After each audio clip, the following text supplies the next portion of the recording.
The length of oral arguments at 2.5 hours should give you an idea of the importance both the attorneys and the justices placed on this case.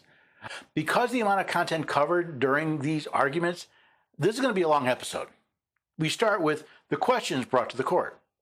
Respondent, Montgomery County Board of Education requires elementary school teachers to read their students' storybooks celebrating gender transitions and same-sex playground romance. The storybooks were chosen to disrupt cis-normative and either-or thinking among students. The board's own principals objected that the curriculum was not appropriate for the intended age group, presented gender ideology as fact, shamed students with the contrary opinions, and was dismissive of religious beliefs. The board initially allowed parents to opt their kids out, but then reversed course, saying that no opt-outs would be permitted and that parents would not even be notified when the storybooks were read. Now, there are 2 points we need to keep in mind before we proceed. First, it is the right of parents to control the upbringing of their children.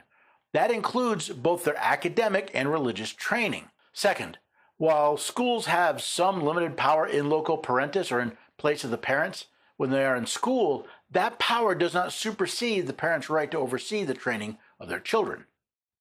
Petitioners filed suit, not challenging the curriculum, but arguing that compelling their elementary-age children to participate in instruction contrary to their parents' religious convictions violated the Free Exercise Clause.